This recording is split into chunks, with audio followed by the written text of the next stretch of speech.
Ողջույն 24-ի եթերում հետագիծն ես Նարեկ Գալստյան, այս բան ես հյուրում կարել եմ խորհրդարանի Հայաստան դաշինքի պատգամավոր Աննա Գրիգորյանին, Տիկին Գրիգորյան բարև ձեզ եւ շատ շնորհակալ եմ հրավերս ընդունելու համար։ Մինչ մենք մտնում ենք տաղավար, անշուշտ երեկոյան է մեր հաղորդումը եթերարձակվելու, հրապարակվեց Հայ առաքելական եկեղեցում Մասյացոտնի թեմի հայտարարությունը առայն, որ սկսվել է քահանաների նկատմամբ ճնշումը, որպեսզի իրենք, այսպես ասենք, հավատարմության երթում տան 10 հայտնի տիրադավերից Գևորգ եպիսկոպոս Սարոյանին, քանի մարդը կարգալույց չի եղել մենակ դաստիարակության սահմաններում, ի տարբերություն նրանց օպոնենտների եւ դիմենք եկեղեցական կոչումով, սա դրվագ է, այսինքն սա ամբողջ process-ի ինչ որ մի հատված է։ Քանի որ եկեղեցու այս ամբողջ պատմությունը շատ գնալով ավելի է սրվում եւ ավելի այլանդակ այսպես տեսք է ընդունում, ես ուզում եմ հարցնել դուք ձեզ համար որպես խորհրդարանի պատգամավոր, որպես հավատացյալ, որպես Հայաստանի Հանրապետության քաղաքացի, ձեր ֆիքսել եք թե կամ հասկացել եք վերջի վերջո ինչն է այս ամեն ինչի մոտիվը, որովհետեւ ակնհայտ է, որ ընտրություններից առաջ սա Նիկոլ Փաշինյանի համար ամենավնասակար օրակարգերից մեկն է։ Իհարկե, ես առաջին օրվանից էլ դա ֆիքսել եմ,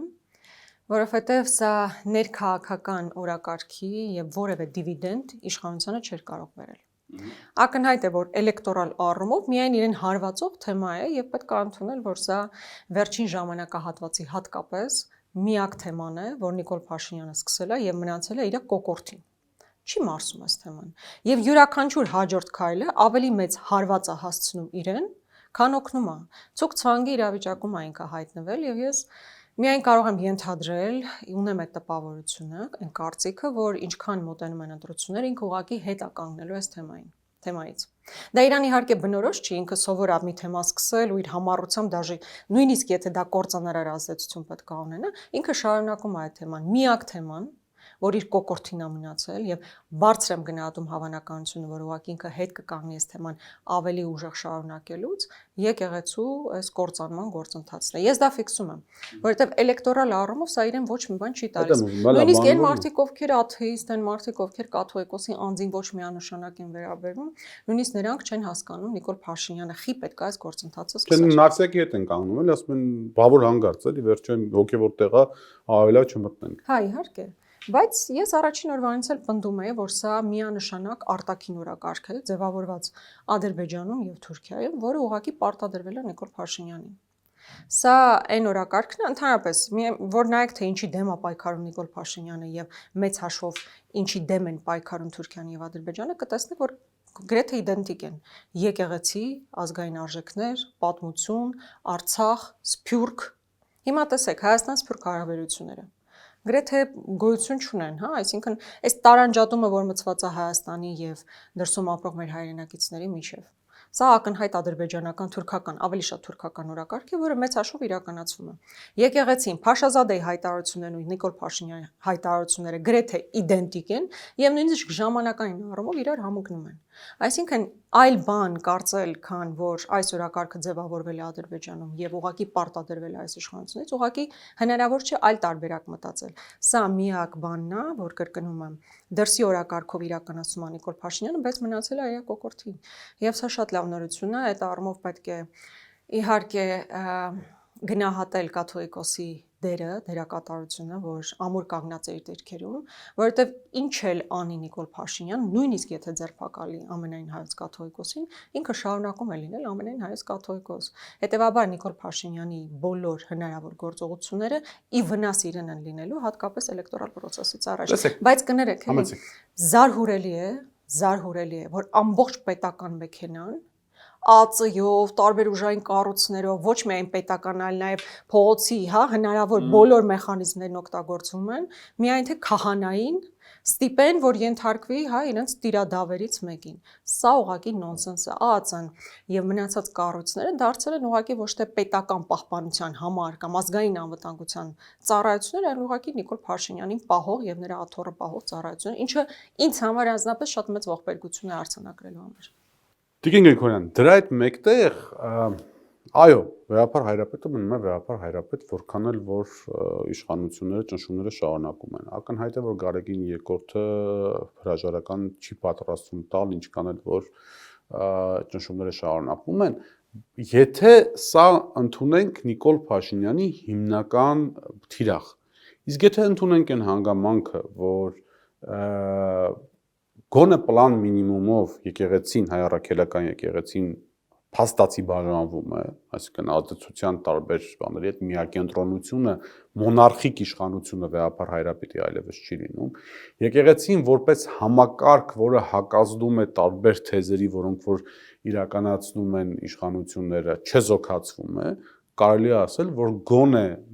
պլան մինիմումը, այսպես ասենք, նախնական կամ մոտավոր ծրագիրը Նիկոլ Փաշինյանի մոտ ստացվել է։ Չի ստացվել, որովհետև պառակտում նշանակում է իսկապես երկվություն, տվյալ կառույցում, իսկ այսօր ինչ ունենք 10 տիրադավ, 10 բարձրաստիճան հոգևորականներ, 11, եթե Շվեյցարիան էլ համարում ենք։ Հա, այնտեղ, բայց կարծես թե Ծայրագույն վարդապետը եպիսկոպոս չի, բայց համենայնիվ թեմա։ Ամեն դեպքում, եթե նույնիսկ 11 բարձրաստիճան հոգևորականներ են, ովքեր անցել են Նիկոլ Փաշինյանի կողքը, դեռ շատ հեռու է նույնիսկ կեսը լինելուց։ Այսինքն 50-ից ավել գրեթե 60 բարձրաստիճան հոգևորականներից ընդամենը 11-ը։ Եվ ակնհայտ է, որ Նիկոլ Փաշինյանը չունի ռեսուրս ընդլայնելու այդ մարդկանց թիվը։ Տեսեք, արդեն ամեն հոգևորականի հետևից են գնում, որ այդ թիվը փորձեն ուռճացնել, նոր թափ հաղորդել, բայց ես տեսնում եմ, որ նույնիսկ պառակտման խնդիր չի կարողացել առաջացնել Նիկոլ Փաշինյանը։ Այո, ես կարծում եմ մարտավարական առումով խնդիր էր դրված ներսում պառակտում առաջացնել, այնքան մեծացնել այս ըմբոստությունը, որ կարողանային ազդեցություն թողնեին ամենայն հայոց կաթողիկոսի վրա, բայց չեն կարողացել։ Եկեք ընդունենք, այսինքն ես չեմ ուզում համաձայնել ձեր այն թեզի հետ, որ պլան մինիմումը իրականացված է, չէ, փորձել է սկսել մի գործընթաց, որը գրեթե ակունքներում կարելի ասել արդեն տապալվել է։ Եվ եթե հաշվի առնենք, որ մինչև ընտրություններ ինքը հնարավորինս փորձելու է հետ կանգնել այս ճանապարհից, որտեղ իրան ոչ մի բան դա չի տալիս, բացի բացասական արձագանքից, կարելի ասել, որ նույնիսկ պլան մինիմումը իրականացված չէ։ Լավ, դրա շարունակությունը որպես այդպեսին, հա, այսինքն իր գործողությունները եկեղեցու հետ կապված եւ եկեղեցու պաշտպանողունակությունը։ Կարծես թե մեկ անգամ ես հարցը տվել եմ ձեզ մեր այլ եթերի ժամանակ, բայց հիմա էլ կկնեմ այնուամենայնիվ, որովհետեւ իր վիճակը շարունակվում է։ Եկեղեցու պաշտպանությունը կամ Մայրաթոր Սուրբ Էջմիածնի պաշտպանությունը քաղաքական հանրային առումով պետք է բխի դուրս գա Մայրաթոր Սուրբ Էջմիածնից, այն է ամենայն հայոց կաթողիկոսից, թե այնուամենայնիվ ընդդիմությունը, քաղաքական հասարակական շրջանակները, չգիտեմ, ինչ-որ մի կոնսենսուսի պետք է գան, գործունյա ծրագիր ունենալու եւ այդ ծրագիրը առաջ տանելու համար։ Սա վերաբերվում է ինչ-որ համազգային խորհուրդ ստեղծելուն, սա վերաբերվում է, չգիտեմ, միջազգային ատյաններում այս հարցը բարձրացնելուն, չգիտեմ, որքան դա օգտակար կլինի հաշվի առնելով այսօրվա աշխարհակաղակական իրավիճակը։ Սա վերաբերվում է գետնի վրա Մայրաթորի այսպես աղոթական անդորը խաթարելուն ուղղված գործողություններին հակազդելու եւ այլն եւ այլն։ Ինձ թվում է իմ անձնական կարծիքը պետք է հայտնեմ, որ իհարկե դոմինանտ նշանակություն պետք է ունենա հայրապետի եւ ընդհանրապես եկեղեցու դիրքորոշումը, բայց այստեղ ես ոչ թե ուզում եմ առաջին, երկրորդ դնեմ ումից պետք է սկսվի, ումով պետք է շարունակվի, այլ ուզում եմ ասել, որ իրենք համահունչ պետք է գործեն։ Միակ խնդիրը, որ պետք է լինի, համահունչ ներդաշնակ գործողություններ իրականացնելը։ Այսինքն այնպես չպետք է ստացվի, որ ես որպես քաղաքական ուժի ներկայացուցիչ մտածեմ, որ հարցի լուծումն այս ճանապարհով է, եկեղեցին կարծի, որ այլ ճանապարհով է եւ այստեղ մենք խնդիր ունենք։ Պետք է համատեղ, ներդաշնակ գործողությունների ծրագիր եւ այլն։ Եվ այստեղ պետք է ուրախությամբ նշեմ, որ վերջին ամիսները ցույց տվեցին, որ քաղաքական ուժերը, ովքեր նույնիսկ տարբեր դիրքավորումներ ունեն, տարբեր հարցերի շուրջ մարտավարական տարբերություններ ունեն, ամեն դեպքում եկեղեցու շուրջ այդ համախմբումը ստացվել է։ Իշխանությունները Վեհապար Հայրապետին ուղղված իրենց մեղադրանքների մեջ նաեւ ֆիքսում են այն հանգամանքը, որ ինքը ասոցացվում է Հայաստանի ընդդիմադիր տարբեր բևեռների եւ իմաստնավորի երկրորդ նախագահ Ռոբերտ Քոչարյանին։ Այլ անուններ են տալիս Սամվել Կարապետյան, Սերժ Սարգսյան եւ այլն, բայց նաեւ Ռոբերտ Քոչարյան։ Միգուցե ընդդիմությունը ինքը դիստանցավորվում է այս պահին դրոշակը վերցնելուց, որպեսզի հավելյալ հնարավորություն չտա իշխանություններին այս քարոզչական թեզը իրականացնել։ Չեմ կարծում, որովհետև կրկնում եմ, մեր ամբողջ խնդիրն այն է, որ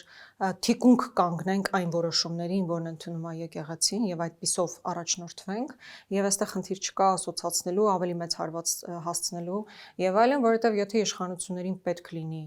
ցանկացած մեկին վարկաբեկել, այո, ինքը այդ պիտակներն ունի, իր գրպանում մի քանի հատ պատրաստ էսպես տիպեր ունի, ցանկացած մեկը, որ խոսում է իշխանությունների դեմ կամ նրանց վարած քաղաքականության դեմ, այդ պիտակը հանում են, այդ տիպը գցնում են ու անցնում են առաջ, ու իրենց համար ընդհանրապես էական չի։ Դու դրա առիթը կտաս, դու դրա առիթը չես տա։ Իրենց համար դա բացարձակ միևնույնն է։ Ես վերադառնալով այն ամենաառաջին հարցին մոտիվը որն է, ես ուզում եմ մեր հայրենակիցներին հիշեցնել իրականում գործընթացը որտեղից է սկսել։ Ամենայն հայոց հայրապետը Շվեյցարիայում մասնակցում է մի կոնֆերանսի, որտեղ քննարկվում է նաև Արցախի հարցը, Արցախի ժողովրդի բնական իրավունքը, վերադարձի իրավունքի մասին է խոսքը գնում։ Մեր ռազմագերիների վերադարձի հարցն է քննարկվում։ Դրանից բառացիորեն 1 կամ 2 օր հետո կառավարության նիստի ժամանակ Նիկոլ Փաշինյանը սկսում է այդ հայտնի Չուլանի պատմությունը եւ այս ամբողջ արշավը այդ ուղղությամբ է գնում։ Այսինքն ինչ են ուզում ստեղծել, որ Հայաստանի Հանրապետությունում ցանկացած կառույց հոգևոր կառույց լինի, ցանկացած որ ակումբ լինի, գրադարանավարների խումբ լինի եւ այլն, էական չի ով լինի։ Իրենք չհամարցակվեն հայտարարել որևէ միտք, որը հիմնական իշխանության վարած քաղաքականությունից դուրս է։ Այսինքն իրենց հիմնական խնդիրը սա է։ Ես այս առումով ուզում եմ մեկ այլ օրինակ բերել, որ վերջերս մի քանի օր առաջ էր Արցախի արտիստների շատ հետաքրքիր համերգ էր կազմակերպված մարզահամերգային համալիրում եւ նույնիսկ մարզահամերգային համալիրը պայմանագիր էր կնքել այդ կազմակերպիչների հետ, որ պետքա չհնչի Արցախի հիմնը եւ չպետքա լինի Արցախի դրոշը։ Ու ես ուզում եմ հիշեցնել, որ այս իշխանությունը ստորագրել է կամ նախաստորագրել է մի փաստաթուղթ, որտեղ ինքը ասում է, որ մեծ հաշվով բառացի չէ, բայց էությունն այն է, որ ռևանշիզմի դեմ պայքար է մղելու։ Այսինքն իրենց համար ռևանշիստներ են ցանկացած մեկը, ով Արցախի մասին կխոսա, ով Թուրքիայի եւ Ադրբեջանի մասին հիշատակումներ կանի անցյալի տիրույթից, ցեղասպանության մասին կխոսա եւ այլն եւ այլն։ Եվ եկեղեցու նկատմամբ իրականացվող այդ հայտնի ռևանշիզմի դեմ պայքարի տրամաբանության ներքո է։ Եկեղեցու թեման անշուշտ բանականքերը թեժացան ժամանակային առումով Գարեգին երկրորդի Ժնևում ունեցած իր հայտնի ելույթով, չէ, ներողություն Ժնևում չէր կարծեմ, եթե չեմ սխալվում, Բեռնում էր, հա։ Բեռնում ունեցած հայտնի ելույթով, բայց եթե մենք հիշենք Նիկոլ Փաշինյանը սկզբնական իր ամբողջ քարոզչությունը կառուցում էր վեհապար հայրապետի կուսակրոնության ուխտը խախտելու հանգամանքի վրա, որը կարծես թե հիմա մոռացվել է եւ կորելացիայով այլևս քարոզչական տրամաբանությունը գնում է դեպի ռուսական հատուկ ծառայություններ, Բայրաթորի վերնախավը հիբրիդային պատերազմ, ինչ եւ այլն եւ այլն։ Այսինքն նշանակ ու սրանի շարունակություն դա ի հավելումն էս ամեն ինչի ասեմ, որ այսօր օրինակ արտաքին հետախուզական ծառայությունը Հայաստանի իր ամենամեծ վերլուծությամբ հանդես եկավ, նշելով, որ Հայաստանի դեմ հիբրիդային պատերազմը շարունակվելու է, ակտիվանալու են գործակալական եւ ազդեցության գործակալական ցանցի ներկայացուցիչները, ֆեյք նորություններ են տպագրելու եւ այլն եւ այլն։ Այս ամեն ինչը կարելի է դիտարկել մի ամբողջ տարայի մեջ, մի ամբողջ ընդհանրության մեջ, ու բնականաբար դուք որպես ընդդիմադիր պատգամավոր նույնպես եւ ձեր գործընկերները եւ այն ուժը, որ ներկայացնում եք, նույնպես թիրախավորվում են որպես հիբրիդային պատերազմի այսպես ջահակիր, մասնակից ռուսական հատուկ ծառայությունների ազդեցության գործակալական ցանց եւ այլն եւ այլն։ Հիմա քանի որ մեր իշխանությունները այդպես կարողանում են մեկին անուն կպցնել ու քաշվել մի կողմ, հա, ոնց եք պատկերացնում է դրա դեմ հակազդեցությունը, որտեղ սա իրանց օրակարգն է, երբ որ դու չես արձագանքում, նշանակում է համաձայնվում ես, երբ որ դու արձագանքում ես, պես հիբրիդային պատերազմ վարողը դու ես, դառնում ես այդ իրանց օրակարգի մի մաս։ Դե հիբրիդային պատերազմ օրակարգը ժամանակակից տերմինաբանություն է Եվրոպայում, տարբեր երկրներում իրականացվող գործընթացներում, ուղղակի Նիկոլ Փաշինյանը զգաց, որ այդ թեման արդիական է արևմուտքում եւ փորձում է ուղղակի այսպես դա օգտագործել ներքին քաղաքական զարգացումներում։ Այն որ ցանկացած մեկ ու անկախ ինչից է բողոքում թոշակի չբարձրացումից, պարգևապճարներից, չգիտեմ, չկառուցվող նոր ենթակառուցվածքից, թե 14 միլիարդի հասցված պետական պարտքից, միևնույն է ինքը համարվում է հիբրիդային այդ պատերազմի բանակի զինվոր։ Այսինքն դու էական էլ չի ինչից կքննադատես, արտաքին քաղաքական քննարկում կիրականացնես թե ինչ, միևնույնն է այդ պիտակը իրենք փորձելու են դնել, որովհետև այդ հանձնառությունը ստացել են, չէ՞, ի վերջո ինչ են ասում են գնում են արևմուտք, ասում են այս բոլորը ովքեր մեր դեմ խոսում են, բոլորը ռուսի շպիոն են։ Ռուսի շպիոն են։ Այսինքն իրենք այդ բանը լեյբլը փորձում են կպցնել ու դրա ներքո իրականացնել ռեպրեսիաներ, որպեսզի, այսինքն արևմուտքը խի պետք է ընդունի, որ մեր նկատմամբ ռեպրեսիա է իրականացնում, որպեսզի կարողանա արդարացնի իր ռեպրեսիան ցանկացած մեկի նկատմամբ, ով կապ ունի, կապ չունի, ինչից է խոսում, ինչից չի խոսում, պետք է այդ լեյբլը կպցնի, որպեսզի հանգիստ կարողանա իրականացնել այն, ինչ հիմա իրականացում է, մենք ունենք տասնյակ քաղբանտարկյալներ այսօր մեր բանտերում։ Այսինքն մտնել այդ պոլեմիկայի մեջ, բանը մենք այսինքն հատկապես արդարացման տրամաբանության մեջ ուղղակի անիմաստ է։ Ես ամեն անգամ վերջում կենալու ասեմ, լսի, բա Պուտինին այդքան հանդիպում ես։ Բա մի հատ Պուտինին հարցրու էդի հիբրիդային պատերազմա մեր դեմ մղում։ Քո դեմ էդի հիբրիդային պատերազմա մղում։ Նիկոլ Փաշինյան, բա մի հատ հարցրու։ Բա գնացել ես Եվրոպա, Բրյուսելում փող ես ուզում, ասում ես օգնեք մեզ, պայքարում ենք բանի Ռուսաստանի հիբրիդային պատերազմի դեմ, ու անմիջապես գնում ես Պուտինի ձեռքը սխմում ես, ասում ես ինչ լավ է, եկեք մեզ մոտ ներդրումներ արեք, ենթակառուցվածքներ։ Մի հատ էլ Ոմն Սալավիով ինչ մի ախմախություն է խոսում Հայաստանի կամ ոչ միայն Հայաստանի, այդ նախկին Ռուսաստանի ազդեցության տարածքներում հատուկ ռազմական գործողության ինչ որ բանի մասին, բառացիել չեմ հիշում, ու անմիջապես դրան հաջորդում է պաս ստանում իշխանությունը, սկսում ասել դե լա ասեք, դատապարտում եք արդյոք Սալավիովի խոսքը, դե շուտ դատապարտեք մի հատ էլ, հենց հիմա դատապարտեք։ Դուք դատապարտում եք Սալավիովին, Տիկին Գրիգորյան։ Սալավիովի խոսքերը նախ են, որ անթույլատրելի հայտարարություններ, դա նույնիսկ քննարկելու չի, բայց այն որ իդեալական նվերեր էս իշխանությունների համար, բայ այ տեսեք ինչ հայտարարություններ են, այդ հոմենակ հայտարարություններ չեն, այդ այնտեղ քննարկվել է, ընդհանրապես բարձրախոսային, մոռանում են, որ այս մարդը Նիկոլ Վովայի Փաշինյանը ամենամեծ հիբրիդային պատերազմի մարտիկն է հայ ժողովրդի դեմ։ Այն մարդը, որ խոսում է մեր եկեղեցու դեմ ու եկեղեցին քանդում է, Հայաստան-Սփյուռք հարաբերությունները մասնատում է, մեր ազգային արժեքների դեմ է խոսում, Արցախի պատերազմի դեմ է խոսում, Արցախի մասին է վատ կոնոտացիայով խոսում, ուրեմն ինքը հեչ հիբրիդային պատերազմ չի մղում մեր դեմ, ու մենք էլ որ իրան քննադատում ենք իր վարած քաղաքականության, ենք կործանարար քաղաքականության մասին մենք ենք դառնում հիբրիդային պատերազմի մասնակից։ Սա ես անկեղծ որպես ընդդիմադիր ուժի ներկայացուցիչ կարծում եմ անթույլատրելի է մտնել այդ արդարացման տիրույթ, որ այ տեսեք ես ընդհանրապես կապ չունեմ եւ այլ ակնհայտ է որ այդ կապը չկա։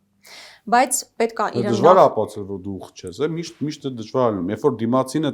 այդ կանխավարկածով է մոտենում, քեզ ասում ես դե ապեր ես ուխ չեմ, որովհետեւ ուխտը 4 ոդկ ունի, 2 հատ սապատ կամ մի հատ սապատ, ըստ ճաշակի, ասում եմ քիչ որ կզես, կարող է սապատ առաջանա, չէ՞, այսինքն դժվար է այդ բանը մեջ մտնել։ Ես ուզում եմ հասկանալ, եթե Ռուսաստանը քո դեմ հիբրիդային պատերազմ է վարում, այդ հիբրիդայինը հանում ես, պատերազմ է քո դեմ վարում։ Վլադիմիր Վլադիմիրովիչին հարցրա։ Գնա հարցրու։ Բա այդքան հանդիպում եք, իրար հետ քննարկումներ եք ունենում։ Բա քո տնտեսությունը ո՞նց ես ամբողջությամբ կախվածության մեջ դրել ԵԱՏՄ տիրույթից։ Բա քո օրոք է այդքան մեր տնտեսությունը սկսել կախված լինել բանից, Ռուսաստանից։ Մեր այսօր թիվ 1 հարկատուն ով է։ Մոբայլ սենթերը։ Բա մոբայլ սենթերը դա ի՞նչ է։ Ներմուծում, արտահանում, արտադրում, մենք այդ ի՞նչ հեռախոսներ ենք արտադրում, որ նման հարկային թիվ 1 հարկատուն է դարձել։ Դա չէ, Հայաստան գնում է Ռուսաստան։ Բայց այդ Ռուսաստանը ո՞նց է քո դեմ հիբրիդային պատերազմ վարում, որ քո թիվ 1 հարկատու է դառել Ռուսաստանի միջոցով։ Եվ ոչ միայն, եթե առաջին տասնյակի մեջ նայում ես գրեթե մեծամասնությունը, եթե հանես նայես, մեծամասնությունը Ռուսաստանից ստացած եկամուտների միջոցով։ Հիմա ես չեմ հասկանում, հիբրիդային պատերազմը վարում քո դեմ, թե քո տնտեսությունն է զարգացնում, այդ կողմնորոշվի։ Էկրանին փողեր ցույց տվեցին մեր այսպես եթերային ռեժիսորները, դա համար անմիջապես մտքովս անցավ այդ հայտնի պարգևավճարների եւ թոշակի բարձրացման թեմաները, տեսեք խորհրդան, ընդհանուր ոչ միայն խորհրդան, ամբողջ պետական համակարգը հսկայական քանակությամբ պարգևաճար ստացավ ընտրություններից առաջ։ Ընդդիմության մեջ սկսվեցին ձայներ այս մասին, հայտարարություններ, որ այս ինչ է կան թոշակ բարձրացնենք եւ այլն եւ այլն։ Մի կողմից մենք խոսացինք այդ մասին նաև ոյ կադրից դուրս, մի կողմից երբ որ դու ասում ես, որ այս վիճակում ժողովուրդը սոված է եւ այլն պետք չի 3 միլիոն, 4 միլիոն, 5 միլիոն, կամ 1 միլիոն բան տալ պարգևավճար տալ, կարծես թե դա այդքան ձեռնտու խոսակցություն չի դառնում ընդդիմության համար, որովհետեւ վերջիվերջո այնտեղ մարդիկ են, որոնք որ ստանում են դա եւ այլն, եւ ոչ միայն քաղաքական բյուրոկրատիան է, ապարատն է եւ այլն եւ այլն։ Մյուս կողմից էլ այնուամենայնիվ հասկանում ես, որ եթե սխալվում եմ ինձ ուղեք, որ իշխանությունը կարծես թե բյուջեի հաշվին նախընտրական ինչ-որ դրիմ միջավայր է ստեղծում իր համար, համաձայն եք թե ոչ։ Նախ մինչև բուն հարցրին անդրադառնալը, ես իմ պարտքն եմ համարում հերթական անգամ արձանագրել, որ ընդդիմությունը իր պարգևավճարներն ուղղել է տարբեր սոցիալական ծրագրերի, ուսման վճար լինի, առողջության հետ կապված խնդիր լինի, Այսինքն դուք որպես падգամավոր ձեզ տրված պարգևավճար ուղղել եք ինչ-որ այլտեղ։ Հա, ու ես վստահ եմ, որ ցանկացած падգամավորի հետ որ խոսեք, հատկապես ավելի ակտիվ падգամավորների, տասնյակ նամակներ մշտապես տանում ենք, այս օգնության համար, մյուս օգնության համար, եւ ուղղակի մեզ համար գույքագրել ենք այն դիմումները, այն, իրականում գիտենք էլ, հա, արցախցիների այս խումբը այս խնդիր ունի, եւ տարբեր խմբերի մեր աջակցությունն ենք հայտնել։ Հիմա մեզ օրինակ շատերը ասում են, բա միանգամից կարող եք վերադարձնել բյուջե, այո, այդ հնարավորությունը եւս կա։ Երեք իմ եթերում դա ասած կարող հետ ուղարկենք անձապետական։ Հնարավոր է ուղարկել, այստեղ ուզում ես հասկանալ նպատակահարմարությունը, հիմա այդ գումարը մենք ուղարկում ենք, իրանք էլ բռնում նորից իրանց միջև են բաժանում, կամ հերթական փոշիացումն է տեղի ունենում։ Մենք նպատակահարմար գտանք, որ այս փուլում այս տրված գումարները գնում են սոցիալական ծրագրերի։ Իսկ ընդհանրապես ամենասկզբում, երբ մեզ խորհրդարանի սկզբում, երբ սկսվեց այս պարգևավճարային գործընթացը, մենք դիմել ենք Սահմանադրական դատարան, ասելով, որ սա հակասահմանադրական է եւ պետքա դադարեցվի պարգևավճարների այս ինստիտուտը, եւ բնականաբար Սահմանադրական դատարանը մերժեց բավարարել այդ հայցը եւ այսինքն մենք նաեւ իրավական ճանապարհով ենք փորձել այս խնդրին կարգավորել տալ եւ ցավոք ունեցել ենք այն ինչ հիմա ունենք։ Երբ մենք քննադատում ենք պարգևավճարների հարցը, ես ուզում եմ այստեղ շատ հստակ տարանջատումը մտցնել այն մարդկանց, ովքեր որ պետական ապարատի աշխատողներ են, այսինքն քաղաքացիական ծառայողներ են, երկարամյա փորձ ունեցող մարդիկ են, իմիջիայլոց ում վրա խարսխվում է այսօր պետական ապարատը։ Այդ մարդիկ չլինեն, Նիկոլ Փաշինյանի կառավարությունը վաղուց կործանված կլիներ, որովհետև ամենաոչ կոմպետենտ մարդիկ նստած են նախարարությունների գլխին։ Քաղաքական նշանակումներ, այսինքն Խոսքը բացառապես քաղաքական նշանակումների մասին է։ Նախարար, փոխնախարար, այն մարդիկ, ովքեր ՔՊ-ից սնուցվող մարդիկ են, բացառապես։ Այսինքն այդ մեր պաշտոնյաները, չգիտեմ, բաժնի պետավարչության պետա, որոնք հիմնականում պրոֆեսիոնալ կադրեր են, նրանց մասով մենք որևէ խնդիր այստեղ չենք արձանագրում։ Բայց ո՞նց եք պատկերացնում, նախարարը չստանա, ասենք վարչության պետը ստանա պարգևավճար։ Նախ նախարարը ինչի համար է ստանում այդքան պարգևավճար։ Լավ 8 միլիոն պարգևավճար, դու այս աղքատության այս նման աղքատություն ունեցող երկրում ո՞նց ստանաս։ Որովհետեւ բանից պետական կառավարման համակարգից արտահոսք դեպի մասնավոր բիզնես տեղի չունենա, որտեղ աշխատավարձերը անշուշտ ավելի բարձր են, քան պետական համակարգ։ Տեսեք, հիմա մի ցանկացած նախարարի վերցրեք։ Ցանկացած նախարարի վերցրեք։ Այս բանը ուղղակի չգիտեմ, Անահիտ Ավանեսյանը մտքիս եկավ,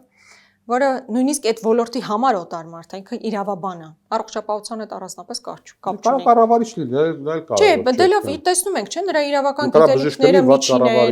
միջին գիտելիքներ ունի, կառավարչական առումով էլ որ ասա շատ փայլում է։ Ես չէի ուզենա կոնկրետացնել, բայց լավ, հիմա ինքը ուզում եք ասել տվյալ ոլորտի գիգանտն է, որ հա, այնտեղ այլ մարդ չէին կարող գտնել, նրան են գտել եւ պետքա հետեւաբար պարգևավճարներով պահել կամ ցանկացած մեկին վերցրեք։ Բոլորը առնվազն միջին ստատիստիկ մասնագետներ են, չափազանց միջին։ Դե օրինակ են նախարար կար, որ Արցախի անկման օրը համարեց եւ Հայաստանի անկախության օր ինքնիշխանության օր, դե երևի իրան ասենք օրինակ, չգիտեմ, ասենք Իլոն Մասկը կվերցնի ամեն հավանականությամբ, եթե աշխատավարձային այդ մրցակցության մեջ ինքը հանկարծ ի օգուտ բանի պետականի ավելի բարձր չստանա։ Դե մենք հասկանում ենք, չէ՞, ինչ կառավարություն է։ Ամենադիլետանտ, ոչ կոմպետենտ կառավարությունն է, եւ այդտեղ այդ մարդկանց նենց չի, իսկապես այդպես չի, որ ասես փայլուն մասնագետներ են, իրենց զորով խնդրում են գումարն էլ պետքա տանք, որ մնան, այդպես չի։ Եթե այդպես էր, հələ ինչ որ միտեղ կհասկանայի, բայց ամեն 4-րդը Հայաստանի Հանրապետությունում աղքատ է։ Աղքատությունից, այդ սահմանված շեմից ներքև է ապրում։ Նույնիսկ այն մարդիկ, ովքեր 80,000 դրամ են ստանում եւ չեն համարվում աղքատ պաշտոնապես, իրենք աշխատող աղքատներ են։ Ուսուցիչը, որ 80,000 դրամ է ստանում, չի կարող կրթության նախարարը ստանալ 10 միլիոն։ Հնարավոր չի այդպիսի բան լինի, վերջո կա սոցիալական արդարություն եւ այլն, բայց մարդը ինչի է վայրակել իշխանության։ Հո չի եկել ասելը, որ ես գալիս եմ, ես լավ ապրեմ, մեր թիմը լավ ապրի։ 15 միլիոն է թե չեմ ստանում։ Հա, 15 միլիոնի կարգի ինչ որ բան է ստացել։ Հիմա եկել էր ինքը լավ ապրելու, թե որ ժողովուրդը լավ ապրի։ Հիմա ժողովուրդը ավելի լավ է ապրում։ Կրկնում եմ, աղքատության ցուցանիշները էականորեն չեն փոխվել։ Շատ թեթև փոփոխություն ա տեղի ունեցել։ Թոշակառուներն ասում են, ինչա 10000 դրամով ավելացնենք, ինչ եք անելու այդ 10000 դրամը եւ այլն, այսինքն գնաճն էլ հաշվի առնելով հասկանալի է, որ նույնիսկ թոշակառուների բարձրացված գումարը ավելի քիչ բան կարող են իրենք հիմա առնել, քան 18 թվականից առաջ գումարով։ Եվ սա ֆունդամենտալ հարց է։ Նարեկ ջան, այնպես չի, որ ես չէի ուզենա, որ падգամավորները բարձր աշխատավարձ ստանային կամ նախարարները, բայց դու պետք է հասկանաս, թե որ երկրի падգամավորն ես եւ որ երկրի նախարարն ես։ Եթե քո բնակչության ամեն 4-րդը աղքատ է ապրում, իսկ աշխատող աղքատների թիվը էականորեն բարձր է, երբ որ քո ուսուցիչը դեռ 80000, 100000 է ստանում, դու չես կարող 100-200 անգամ ավելի բարձր աշխատավարձ ստանալ։ Ես կպատասխանեմ, որ մենք ուսուցչի համար հնարավորություն ենք ստեղծել ստանալու 600000 դրամ, թող գնա եւ քանի հոգի են ստանում 600000 դրամ։ Անամոթաբար այդքան էլ հայտարարում են, մատերի վրա հաշված ժողովուրդը այդքան ստանում, ընդ որում պետքա տնօրեն լինել եւ այն տենց տարբեր չեն այդ բaragայում կասեն։ Իրանք շատ կոմպետենտ են, կրթության նախարարի առնվազն մի զավակը Հայաստանի Հանրապետությունից դուրս է կրթություն ստանում։ Այսինքն իրենք այնքան լավ կրթական միջավայր են ստեղծել, որ իրենց սեփական երեխաները նույնիսկ չեն ուզում այս երկրում կրթություն ստանալ։ Լավ, պետք է ասա, ես որպես նախկին ուսուցիչ հատկապես գայուն եմ այդ թեմայով։ Ես հո գիտեմ, որ մեր ապագան խարսխված է կրթական համակարգի վրա եւ ուսուցիչը ֆունդամենտալ առանցքային նշանակություն ունի այդ կրթական process-ում։ Նույնիսկ կարելի ասել նրա անձի եւ նրա գործունեության վրա խարսխված կրթություն ստանալը։ Հիմա չէ, մի րոպե, այդ որ ասում են կարևոր նշանակություն ունի, հիմա խոսքը ձեզ չի վերաբերվում, բայց անշուշտ ձեր քաղաքական այսպես թիմակիցներին, հա, կասեն թող ժամանակին իրենց չօգտագործեին ներընտրական process-ի մեջ, ես չանեին գումարներ տանին։ Այդ շատ վատ է, դա ասելու են ձեզ։ Թող ասեն ու շատ վատ է, որ տենց է եղել։ Եթե նման process-ներ եղել են, դա շատ վատ է։ Այն որ իրանք էլ հայտարարում են, որ բուհական process-ները բուհերը պետքա ապաքաղաքականացվեն, հիմա բուհերը ապաքաղաքականացված են։ Բոլոր բարձրագույն ուսումնական հաստատությունների հոգաբարձուների խորհրդի ղեկավարները ԿՊ-ականներ են, քաղաքական ուժի ներկայացուցիչներ են։ Այսպես են իրենք իրականացնում փոփոխությունները։ Երևանի պետական համալսարանի ռեկտորը, որը նախկին իմ քայլական պատգամավորը, գտել է ֆանտաստիկ ձև հարցերի լուծում։ Մենք հիմա իրենց նաև հարցում ենք ուղարկել։ Ուրեմն ապաքաղաքականացման շրջանակներում որոշել է հեռացնել եւ արդեն հեռացել է բոլոր հնարավոր օպոնենտներին։ Ընդ որում դրանց մեծամասնությունը, ճնշող մեծամասնությունը, կարող է մինչև 90%-ը դատական կարգով հաղթել է, բայց դատական կարգով հաղթելուց հետո ինքը չի վերադառնում աշխատանքի, որտեղ այդ բանը պաշտոնը արդեն կրճատում են, էս են անում եւ այլն, ստալու է փոխհատուցում։ Այսինքն քանի որ ինքը իր գրպանից չի վճարում այդ փոխհատուցումները, ասում է ես հիմա կհանեմ, գնացեք դատարանում հաղթեք, իշքան փոխհատուցում պետք է կտամ, կարող է ստեղ չեք աշխատի։ Սա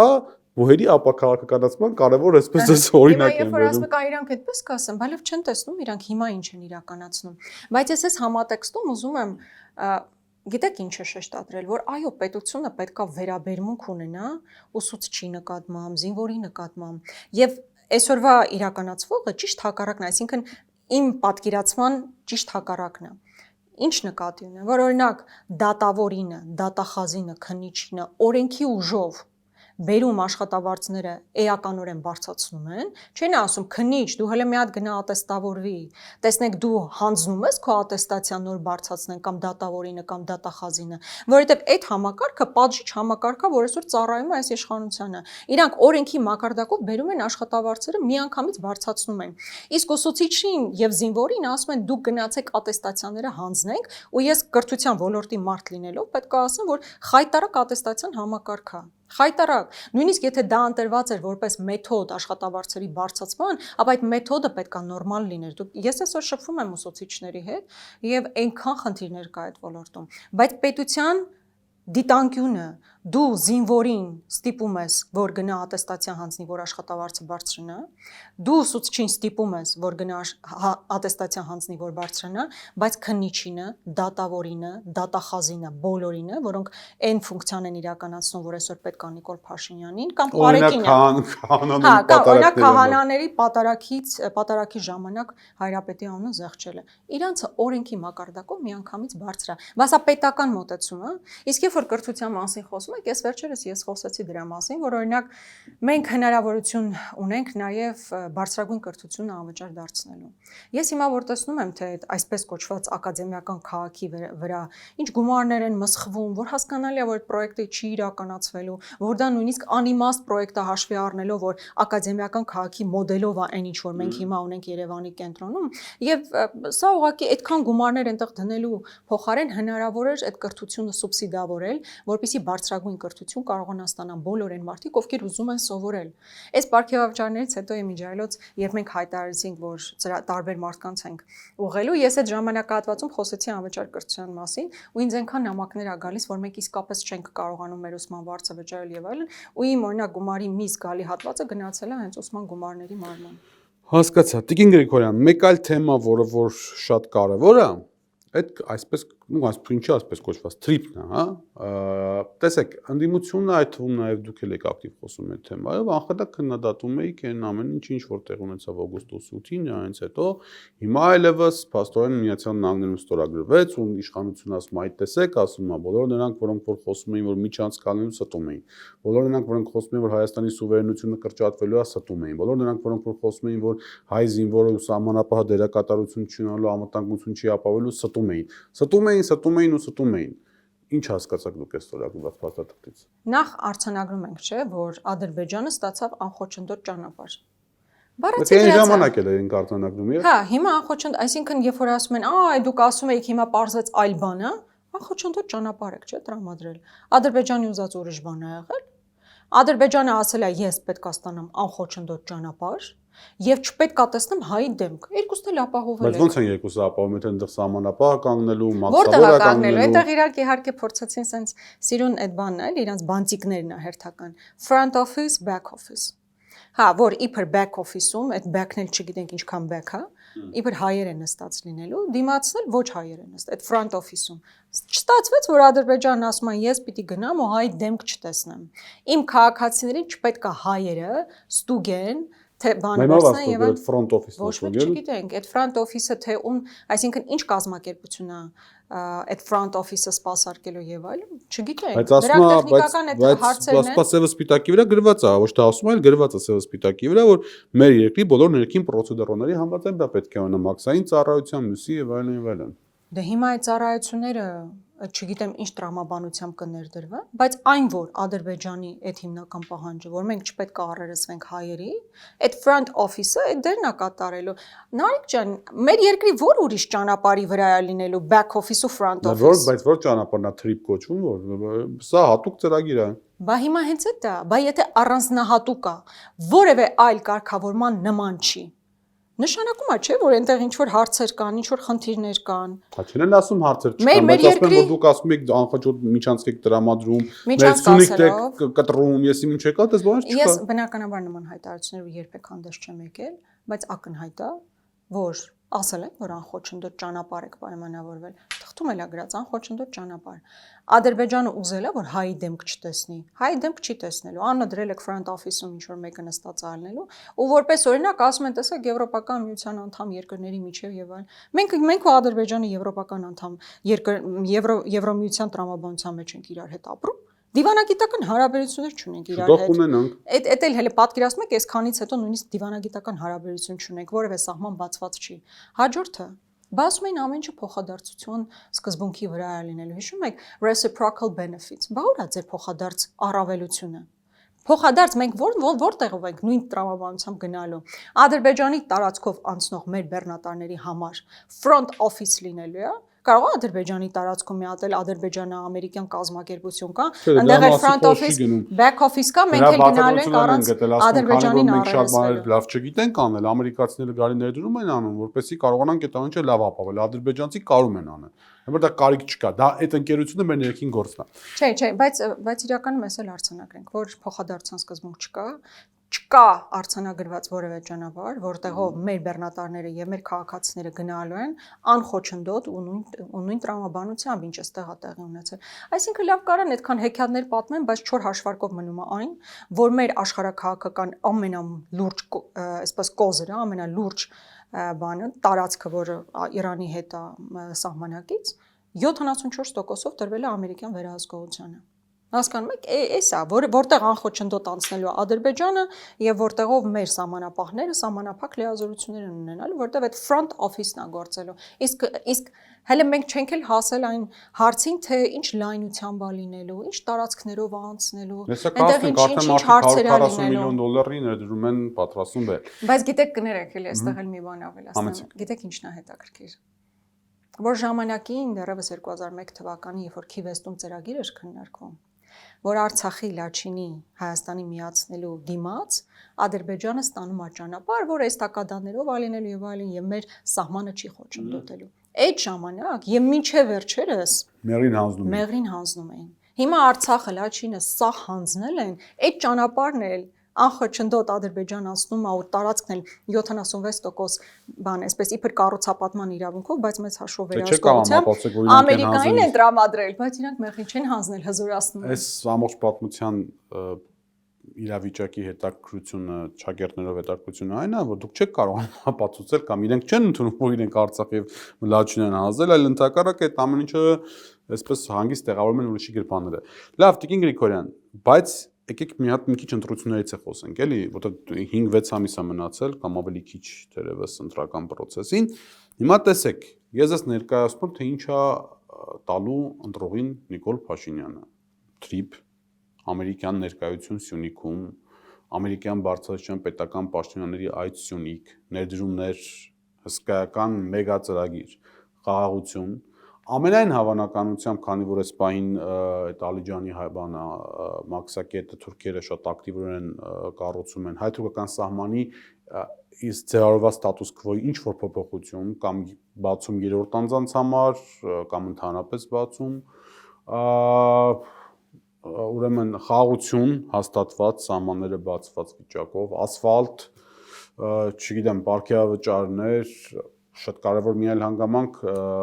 դիմացը մայիսի 4-ին թե 5-ին եվրոպական այդ համաժողով Հայաստանում պատկերացնում եք չէ Մերց, Մակրոն, իտալական, չգիտեմ պորտուգալական եւ այլ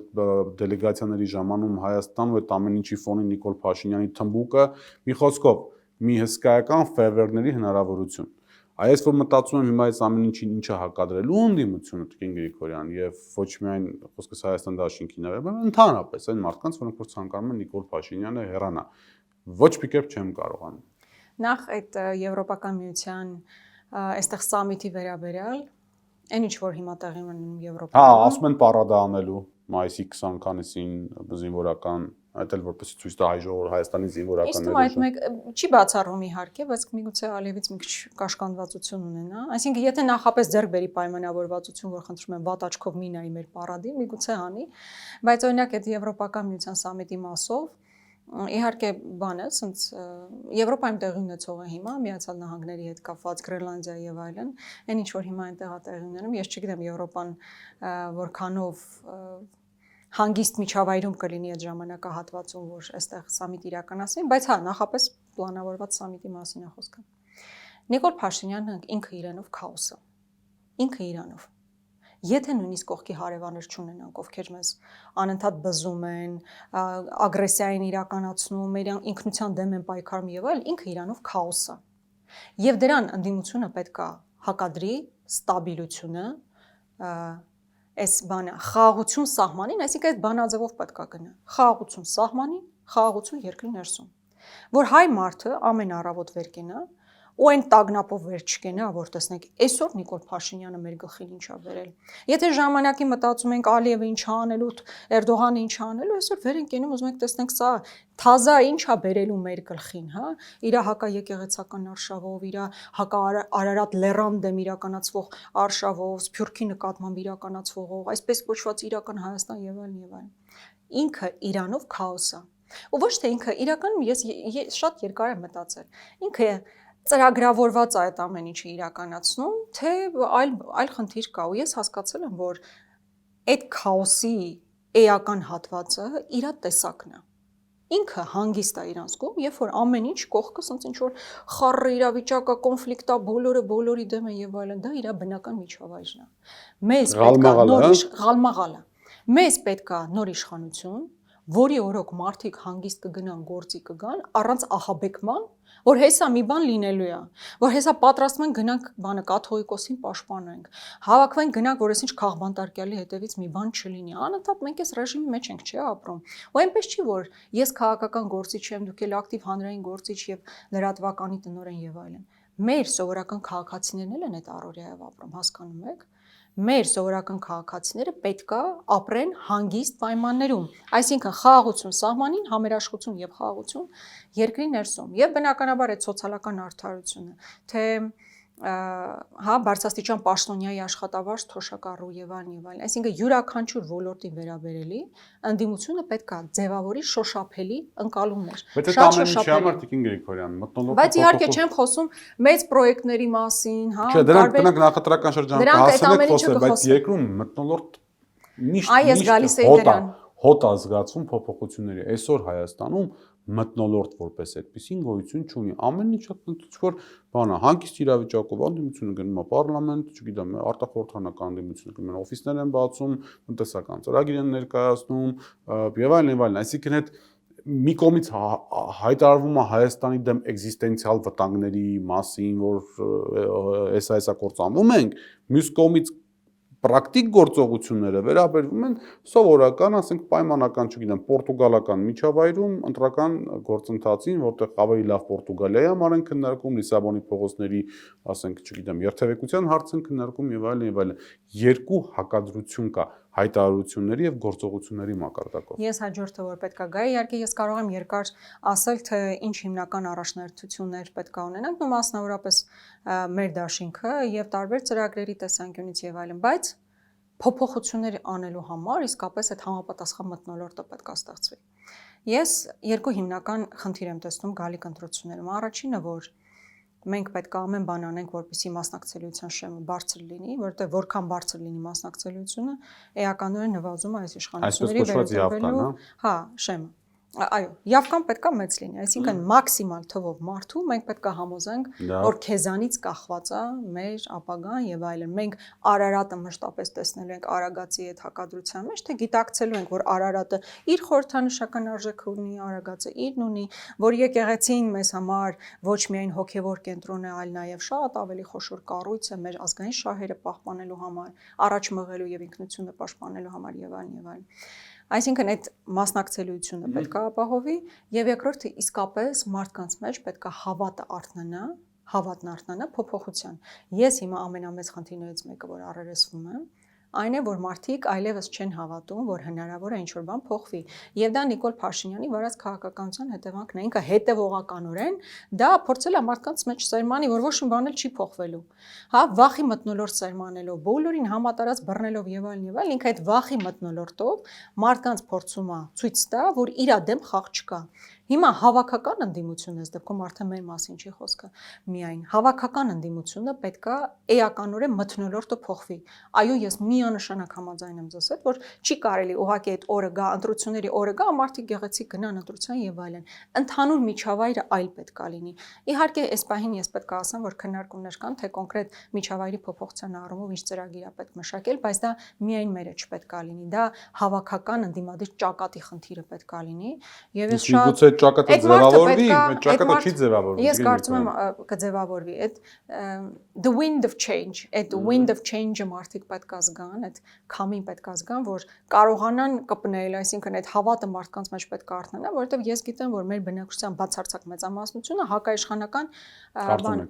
ինչ է։ Կարծում եք այդպես։ Այո, հակաիշխանական տրամադրություններ ունի։ Ուղղակի այդ մարդկանց պետք է այդ հույսը տալ, որ իսկապես փոփոխություններ հնարավոր է։ Իսկ այդ հույսը արթնանալու է մեր համապատասխան գործողությունների արդյունքում։ Եթե այդ գործողությունները չլինեն, այո, բավականին բարդ կլինի ուղղակի սովորական ընտրական process-ով Նիկոլ Փաշինյանին հեռացնել։